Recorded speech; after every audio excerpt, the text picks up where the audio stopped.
This is ZNS Total Sports, brought to you by Fourth Terrace Diagnostic Center.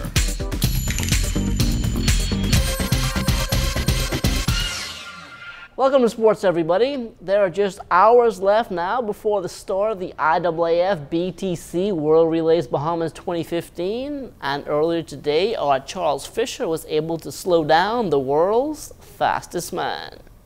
A day before the games begin, the fastest man in the world, Usain Bolt, making his presence felt, and he's ready to run. It's always great to compete in front of the Caribbean crowd. It's like, anytime I compete in the Caribbean, it's like being at home for me because I get so much love.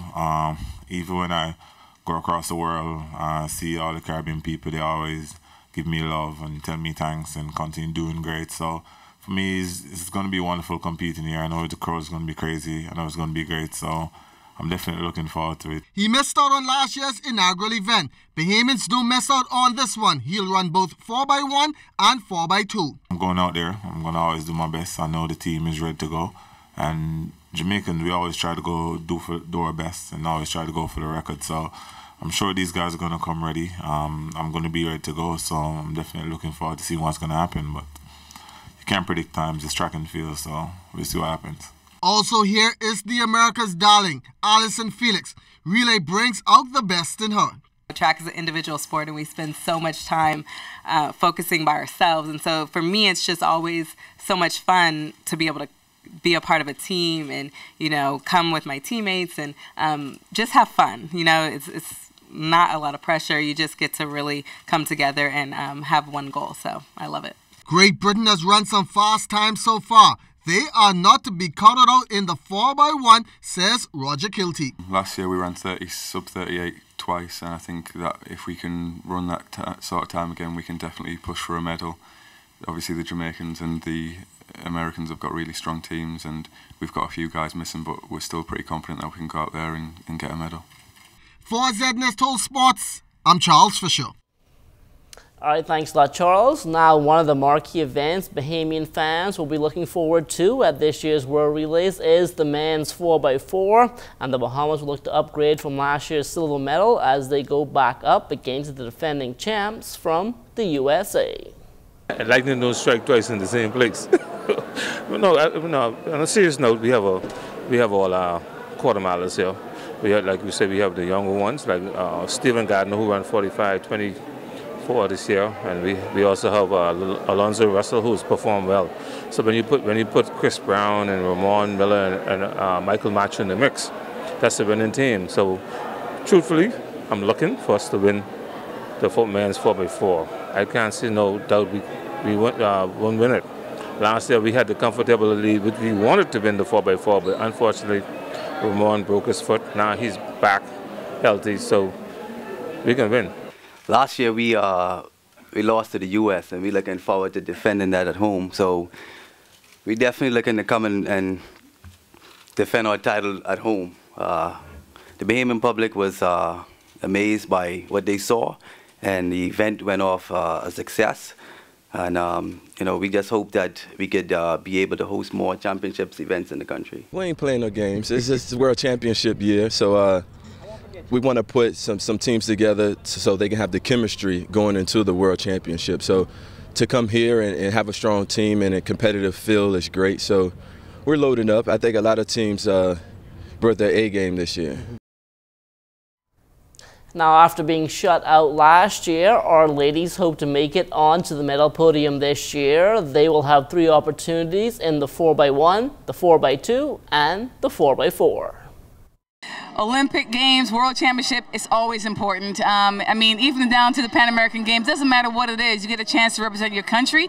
You know, you do it. It's all a stepping stone, moving up to the right direction, ultimately to the Olympics. So every chance you get, you got to give your best and put your best foot forward. So, you know, I know the ladies are excited. I got a chance to talk to them, and, you know, I'm excited. So I hope the whole Bahamas is excited, you know?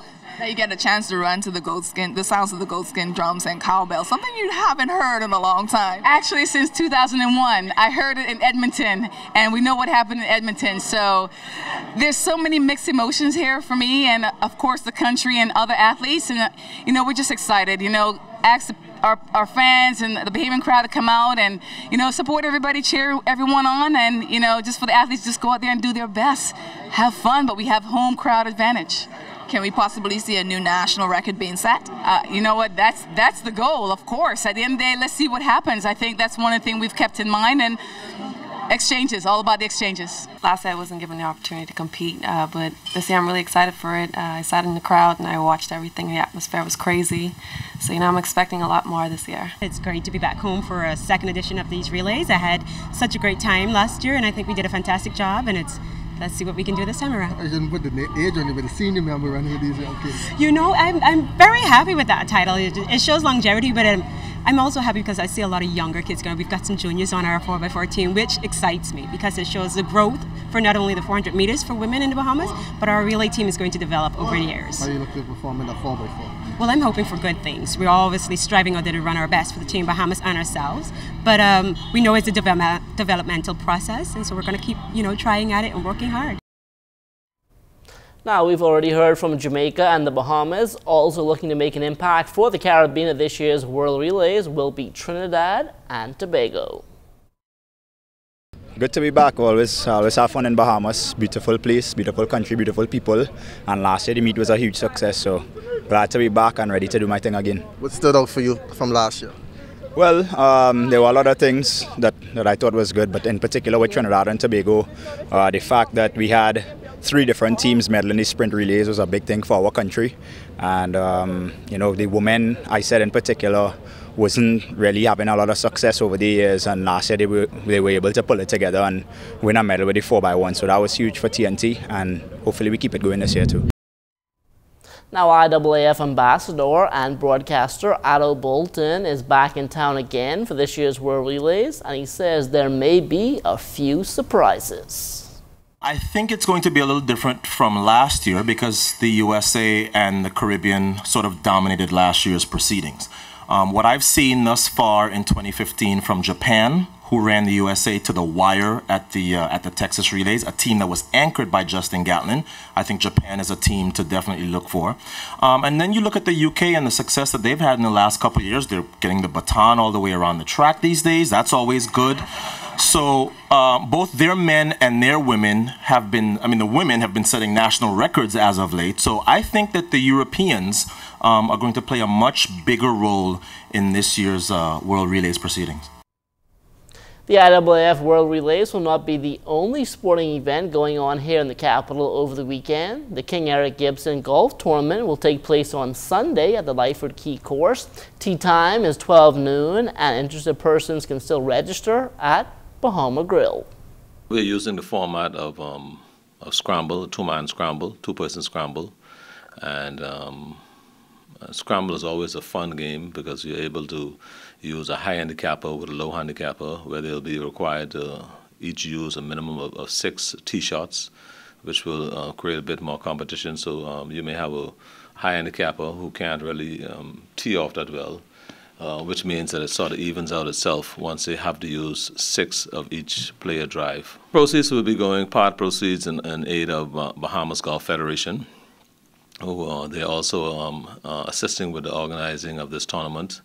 And part proceeds will go towards the King Eric's Foundation, which we will use to assist with the further promoting of golf, junior golf in the Bahamas.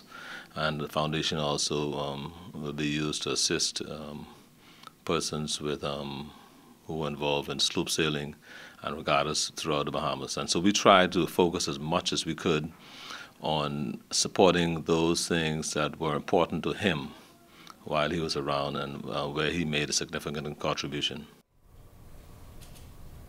Long Island was once again dominant at this year's National Family Island Regatta, and skipper of the Whitty K, Stephen Knowles, explains their recipe for success. A lot of great sailors all over the Bahamas. The advantage that we have in Long Island right now is our age. You look at all these guys. The oldest sailor on our boat is 47 years old. Most of us are in our late 20s and 30s. That's the advantage we have. We have youth on our side. A lot of the other sailors are a bit older, and they don't have as much energy and adrenaline to keep up to us. And that will do it for sports. Stay tuned. The Bahamas Tonight comes back after the break.